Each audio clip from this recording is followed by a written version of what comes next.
Hello friends, I am Rajesh Sharma. Welcome all of you in my channel Study Point. Please like, share and subscribe my channel. Today we will learn about present perfect tense. Let's begin. Present perfect tense. इस tense की सबसे पहले हम पहचान देखेंगे.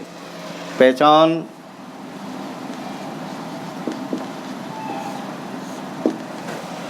इस tense के वाक्यों में अंत में चुका है, चुकी है, चुके हैं आदि शब्द आते हैं. जैसे चुका है, चुकी है, चुके हैं.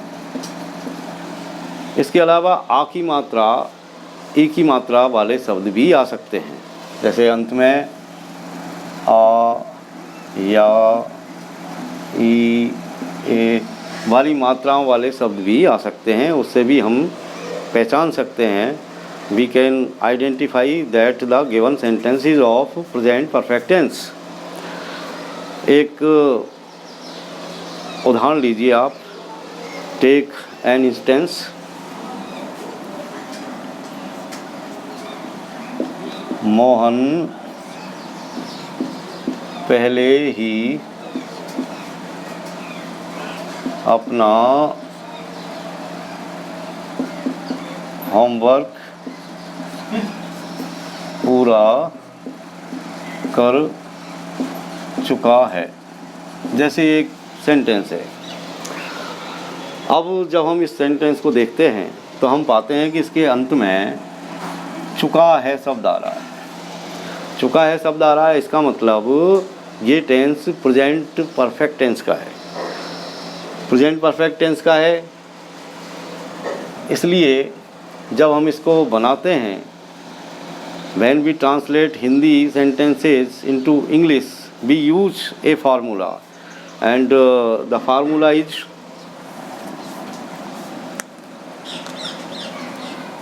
सब्जेक्ट. सब्जेक्ट के बाद में हैज या हैव, हैज या हैव, और हैज या हैव के बाद में मेन वर्ब की थर्ड फॉर्म लगाते हैं और अंत में ऑब्जेक्ट लिखते हैं. हैज या हैव और मेन वर्ब की थर्ड फॉर्म और ऑब्जेक्ट. सभी परफेक्ट टेंसों में हमेशा मेन वर्ब की थर्ड फॉर्म ही लगाई जाती है. We use M B third in all the perfect tenses. M B three. याद रख लो इस बात को.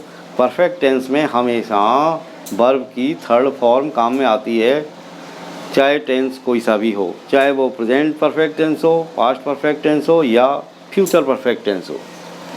अब हम यहाँ पर ये देखते हैं कि सब्जेक्ट के बाद में हैज या हैव लगाना है. अब आपको इनमें से किसी एक को चूज करना है. या तो हैज लगाएंगे या हैव लगाएंगे. तो किन कंडीशंस में हम हैज और हैव का प्रयोग करेंगे?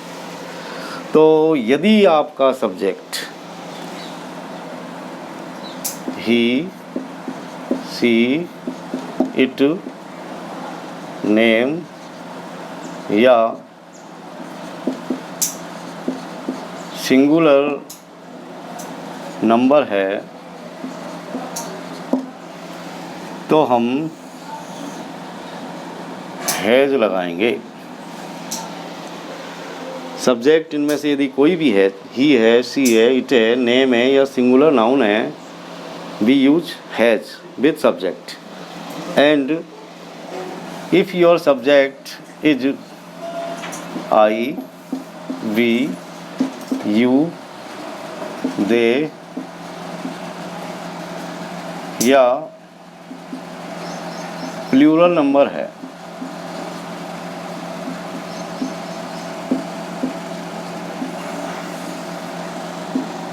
तो हम हैज का यूज करते हैं.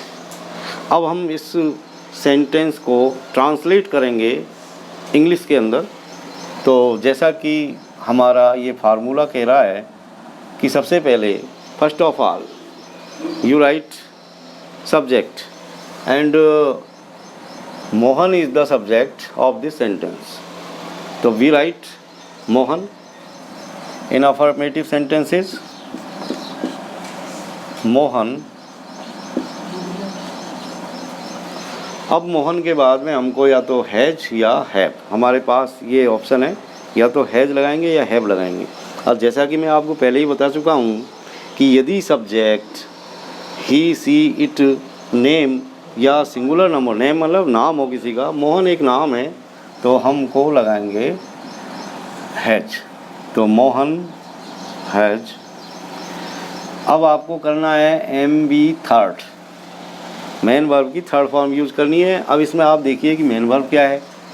मोहन पहले ही अपना होमवर्क पूरा कर चुका है, पूरा कर चुका है, पूरा करना मतलब कंप्लीट, तो कंप्लीट जो वर्ब है उसकी हम थर्ड फॉर्म लगाएंगे,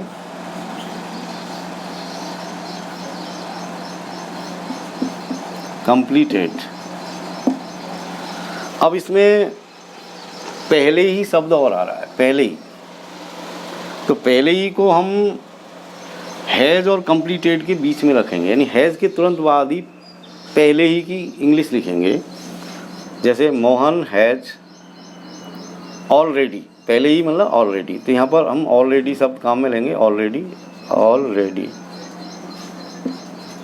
ऑलरेडी, इसको हम यहाँ पर पुट करेंगे बीच में। मोहन हैज़ ऑलरेडी कंप्लीटेड अपना काम, तो हिज वर्क, तो Mohan has already completed his work, Mohan पहले ही अपना होमवर्क, होमवर्क, होमवर्क है, होमवर्क के लिए होमवर्क, होमवर्क, तो Mohan has already completed his homework, Mohan पहले ही अपना होमवर्क पूरा कर चुका है। और जब हम इसको नेगेटिव बनाएंगे तो नेगेटिव बनाने के लिए आपको हैज़, हैव और मेन वर्ब के बीच में, दोनों के बीच में नॉट लगाना है। तो इसी तरह हम करेंगे इसको, Mohan has not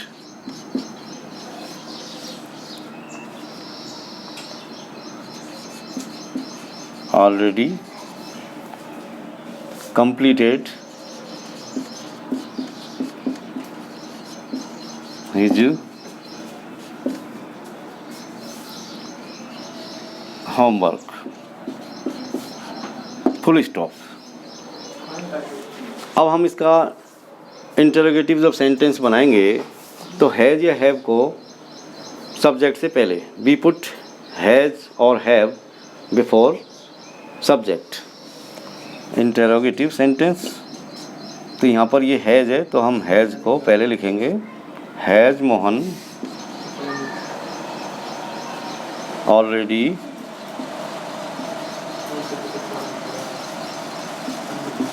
completed his homework.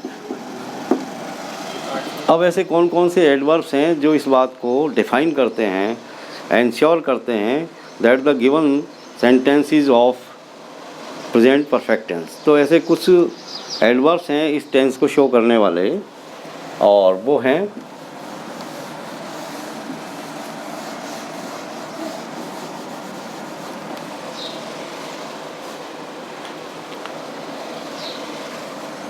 Already, just, yet, recently, so far।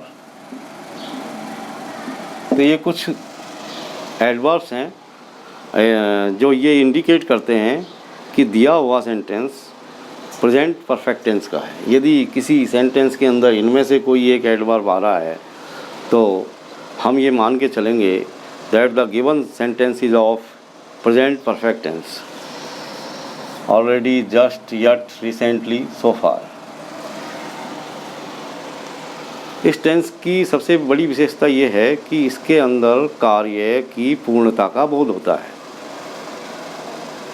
This tense gives us the information of the completion of verb in present time। हालांकि हमको लगता है कि कार्य कहीं पास्ट से शुरू हुआ है और प्रेजेंट में अभी अभी समाप्त हुआ है। जैसे एक वी टेक एन एग्जाम्पल,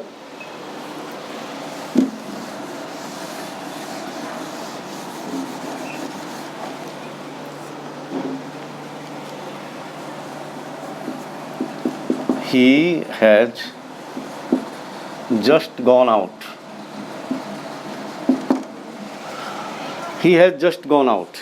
वो अभी अभी यहाँ से गया है। उसने अभी अभी भोजन पकाया है। She has just cooked food. अभी अभी भोजन पकाया है। He hasn't come yet. Yet का प्रयोग हमेशा प्रेजेंट परफेक्ट टेंसों में निगेटिव सेंटेंस के लिए होता है, ये आप नोट कर लें। यट हमेशा निगेटिव सेंटेंस में ही काम में आता है इन परफेक्ट टेंसेज। और we see some more examples.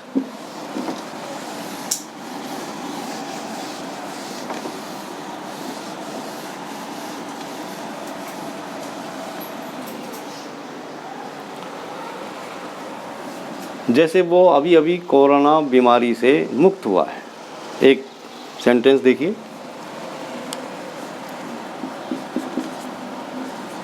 He has just got free from the deadly corona disease. अभी अभी कोरोना की बीमारी से सही हुआ है। रिसेंटली, सो फार, ऑलरेडी। तो ये सारे इंडिकेटर्स हैं जो इस बात को शो करते हैं कि दिया हुआ सेंटेंस प्रेजेंट परफेक्ट टेंस का है। प्रेजेंट परफेक्ट टेंस की यही एक विशेषता है कि कार्य प्रेजेंट टाइम में पूरा होने की इन्फॉर्मेशन देता है। जैसे